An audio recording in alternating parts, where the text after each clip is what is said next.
Hi, this is Rich, and I'm in a mood, so I would like to share with you some stuff that has to do with shifting consciousness into the other worlds, other planes of existence, the other dimensions. Now, this is something new, but it's something really old.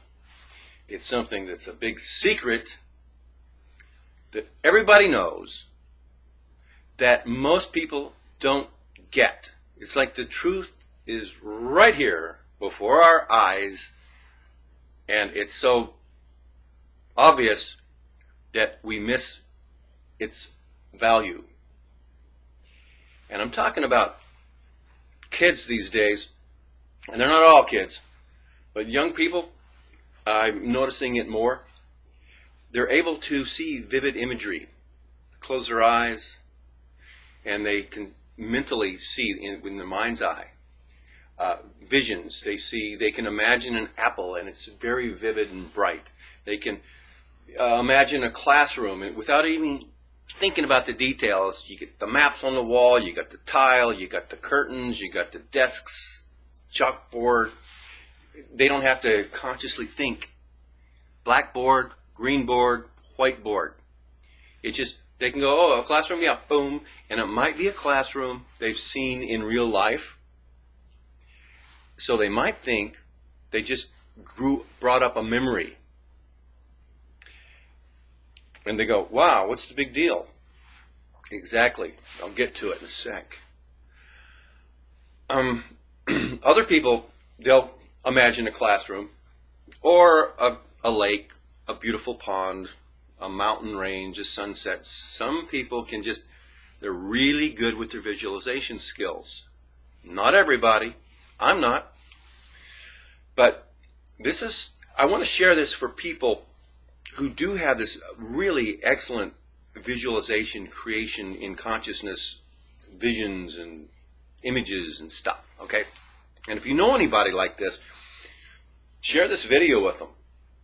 Because what we've got going here is the magic of creation and the magic of consciousness shifting from this reality, this matrix, this world of illusion, into yet another one. See, every reality system, whether it's physical reality or non-physical reality, whether it's the astral plane or the causal plane or the etheric plane or another universe, an alternate or parallel reality, it just doesn't matter what you call it. When you are in the now, what you see, feel, and experience is your in the now reality. Now, it's only real by definition, and that definition of reality has to be understood by you and who you are talking to about what is real and what reality is. Because if you have a different definition of reality than somebody else, you don't have the agreement. You can say, hey, I just did something, it was very real. I had an out-of-body experience, I walked around, I flew, it was real, man. And the other guy say, no, it wasn't. You don't even know what he means, or he may not even know what you mean by what is real. So a basic definition of reality that I'm talking about is agreement. So if you and another person see like a UFO spacecraft, and you both saw it, and did you see that? Yeah, I saw that. Yeah, me too. Orange, yeah, right. Flying that way. Oh, yeah. So it's real to the two of you. So for you, it's reality. It really happened. Okay? Some other neighbors, friends, they say, yeah, I don't know what it was, but it wasn't it wasn't a spacecraft. And let's say you saw it land, and it looked like a spacecraft to you. So, in this way, reality requires agreement. Okay, let's move back to these people who can close their eyes and relax and imagine or see a landscape, a seascape, a classroom. You ask them to imagine an apple on a table, and it's very clear. What is going on here is that people are creating a reality system around them, and they may think it's just their imagination. Now, I'm sorry it's taken so long for me to get to where I'm getting right now. But I have done research with people who can see good, they have very good visualization skills. And what I've done with them is help them focus their attention on their imaginary environment. And I have them touch the things, touch the walls, like I'll have them imagine a classroom, write numbers on the chalkboard, feel the chalk, feel the texture of the desk, listen for sounds, see a little bell in the classroom. They go, yeah, I can imagine a little bell, a little ding or chime or something, ding. Have them hit it, and they go, yeah, I can hear that. So what I do with different techniques is draw more and more of their attention into their created environment. And what I'm doing is drawing their consciousness into that. I'm drawing their awareness into this world, this non-physical reality, mini world. And then, as you draw more attention into, as I help them draw more of their attention into that realm, they have less and less attention and consciousness and awareness in the physical world. And so as they pull their attention, consciousness, and awareness off of the physical world, they stop creating it, at least on one level of consciousness. And the more you can draw and put your attention, consciousness, and awareness in a non-physical reality system, let's just say it's an imaginary classroom, with somebody who has very good visualization skills. Okay? So I've got them in there. I have them look at that wall, look at that wall, look at the ceiling, look at the floor, look at your hands. They go, oh, my hands, I didn't think about that. See, they think they're just imagining this stuff, but I have them look, and yep, sure enough, they see their hands. Non-physical hands.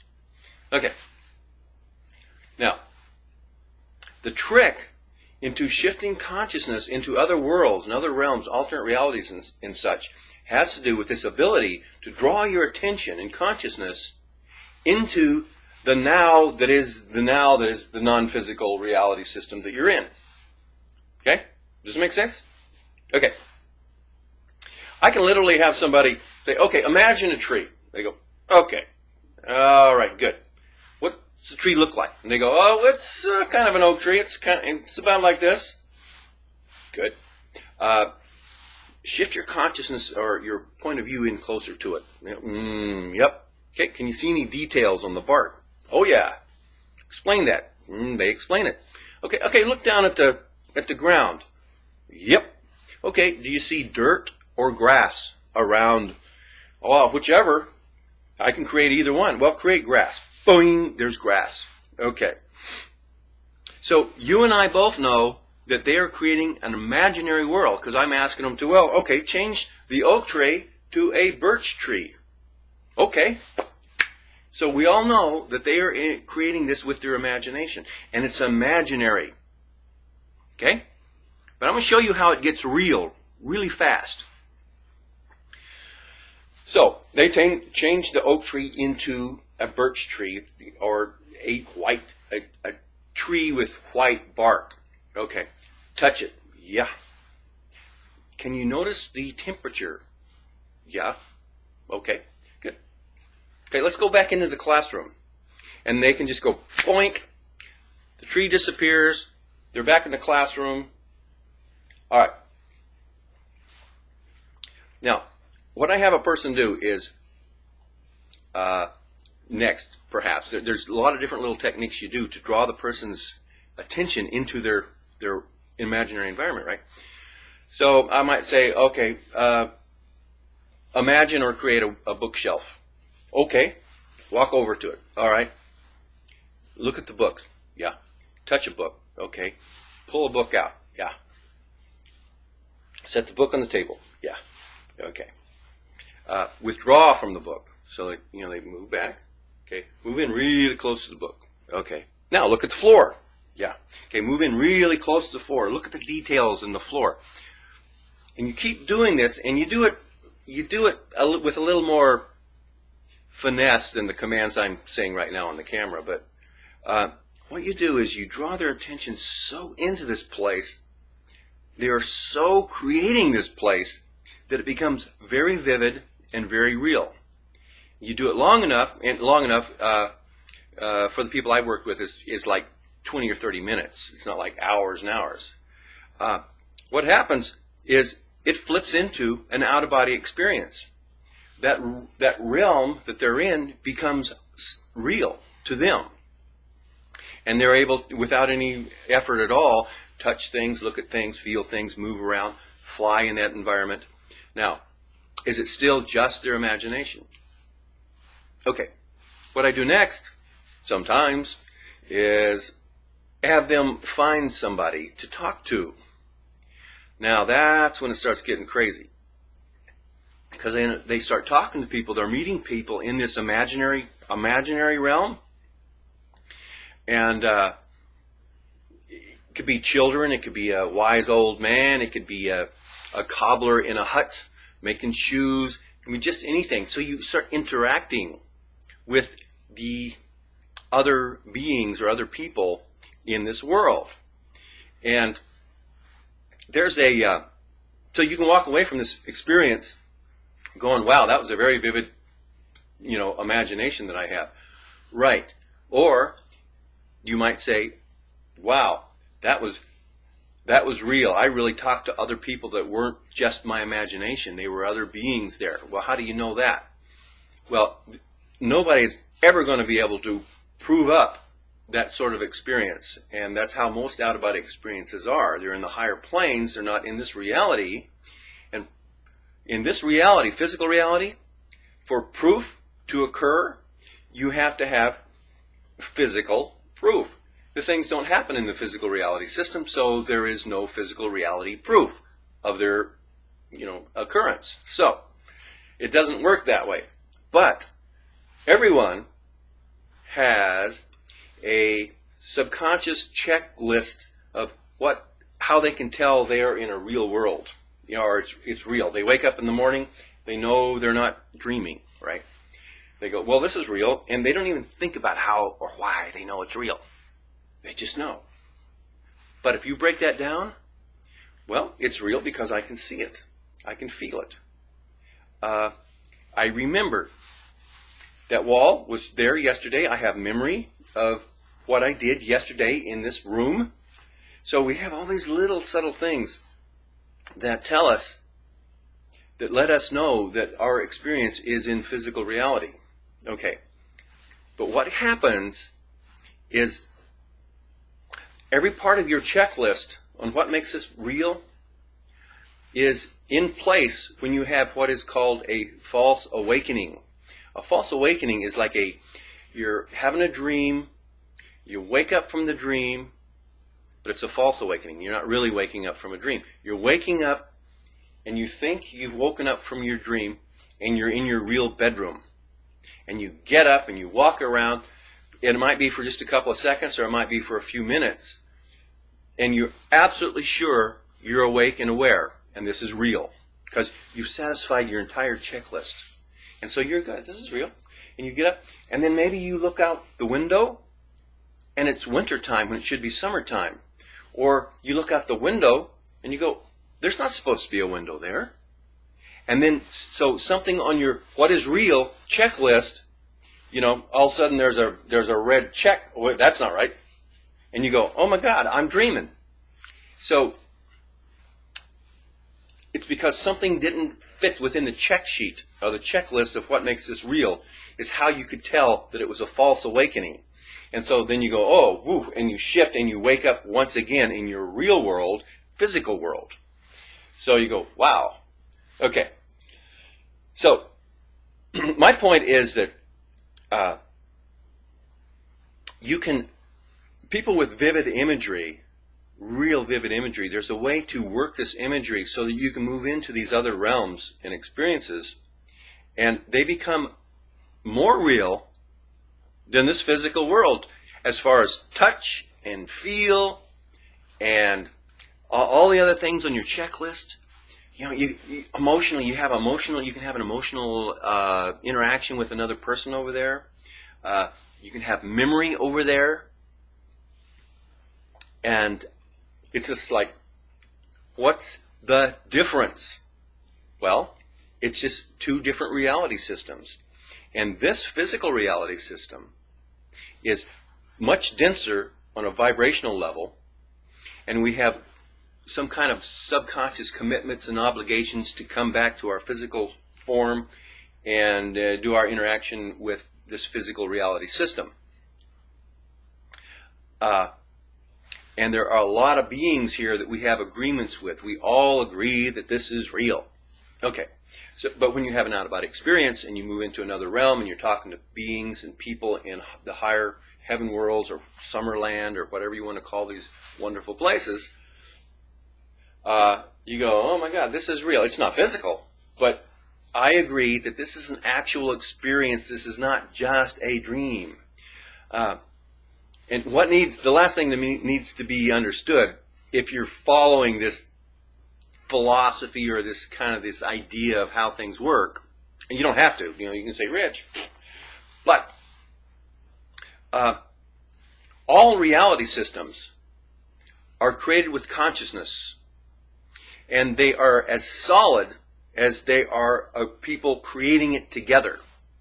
So if I'm creating an environment all by myself, it's not as substantial as a physical reality system, because there are a lot of beings, a lot of points of consciousness that are creating this reality, the physical reality system, along with me. So if I decide to levitate my coffee cup, just levitate it without any body assistance, and it doesn't work, it's because my subconscious agreements and programming and belief systems are too embedded and too locked in. Because I say, well, no, I can lift that up just with my thoughts. And there's some part of me that's going, you haven't before and you're not going to now. So we fight not only our own belief systems, but there's an agreement within our reality system that things are the way they are, and you can't just change things with a thought all by yourself here in this physical reality system.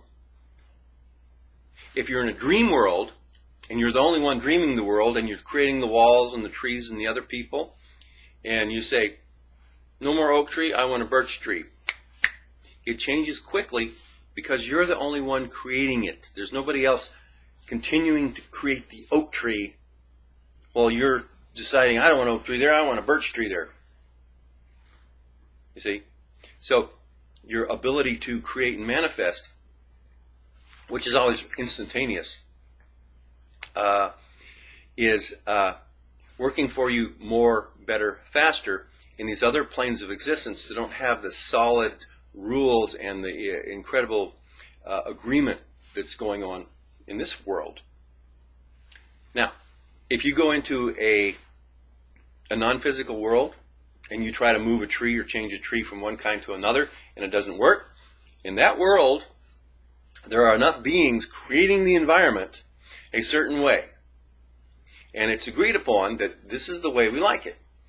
So, let's say you have a little village and there's a town square and there's a fountain there and you want to change the shape and size of the fountain. And you use you're not in the physical world, so you use your intention and something sort of changes, that you get the change in the fountain. You go, yeah, that's nice. And as soon as you take your attention off of it, it goes back the way it was. Or you try to do it and it just doesn't work. It has to do with how many beings have decided upon the look and feel of their village in a non-physical or an astral plane. So, if you walk away from the village and out into the woods and you get your own little secluded place, you will probably be able to imagine a tree here, it looks the way you want to, a little garden here, just with your imagination.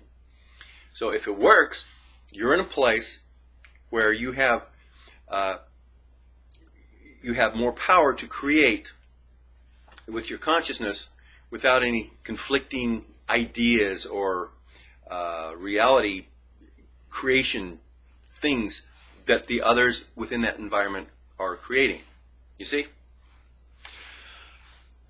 So, I just wanted to share all this with you because I believe there's more and more people. I'm going to wrap this up. More and more people, young people, they grow up and they're growing up with this ability to close their eyes and imagine an environment around them, and it's very vivid.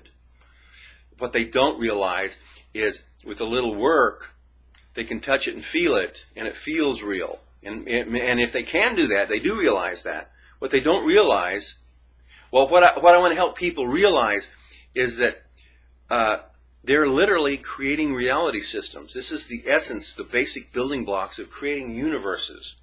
And this is to empower them to realize what they can do and how easy it is to shift out of this physical realm. Because when you do this, you close your eyes and you create it around you. You don't fly away. You don't go somewhere else. You don't go into a higher plane altitude-wise. No, it's like changing channels. You close your eyes, you stop creating the physical world, and you bring in your imaginary world, and it's just becomes more and more real. There's people there, and you might have somebody walk up to you, and they're a profoundly wonderful, loving being, and you know, it becomes very real, and you are able to weigh the reality or the realness or the actuality and the visceral life experience in a non-physical realm relative to a physical realm. You weigh them back and forth, and you go, you know what? This higher realm, it's sweeter. It's more vivid. It's brighter. I am more here. I am more awake. I am more conscious. I am very clear in mind and thought and consciousness. And this place looks more real than the physical world while I'm here. And that's the sort of thing I want to help people get, is that there are realms and worlds beyond the physical that are more real. And for some people, it's easy to get there simply by closing their eyes and imagining their world and then drawing more and more of their consciousness into it. The touch, the feel, the audio, the listen. And the more you can bring yourself into it, the more awake you become. And you'll reach a threshold where you don't have to effort to do it. It'll just go bing, and you're like, wow, here I am. I like it. And you'll be able to last as long there as you have the energy to maintain your position and creation of the world you're in and the body that you're in. Because you're creating your body subconsciously too, your astral body or second body, whatever you want to call it. So it does get a little complicated, but the simplicity is that we create these universes ourselves. And I think that's important for more and more people to learn because of the sort of things that are going on around us in the world, and extraterrestrial influences, or there's a lot of stuff going on around here that more and more people need to understand, one, what's going on, and two, their own power. And we have a kind of power that I don't believe a lot of the extraterrestrials have. They're jealous, or they want what we got. They want our physical systems, and they want our planet, and they want to limit our beliefs so they can control us. Because if we break out and start understanding how powerful we are, they're going to lose any thoughts of control over us and our planet. And lastly, you learn and understand this stuff. If you have these abilities to visualize like this, create these places, touch and feel, you will gain the ability to be free of this matrix or this reality system, so you can come and go as you please. So anyway, hope it didn't sound too much like a big ramble, because I can ramble. So thanks for listening, and I will talk to you all later. Please comment if you can do this visualization stuff. Give this some practice. Yeah, if you'd like to you would like me to coach you through it. I'm kind of doing a thing where I'm doing some over the phone coaching for a little scratch, and whatever. Mr. Oh no, here he goes. Oh, he's going to sell shit. Oh, no. No, I'm not. Fuck that. I'm out of here. I will talk to y'all later. You want a session or something, you personal message me and we'll talk about it, okay? But, yeah. You guys take care, all right? And thanks for watching my stuff. We'll talk to you later, okay? Bye-bye. Love to hear your comments and shit, okay?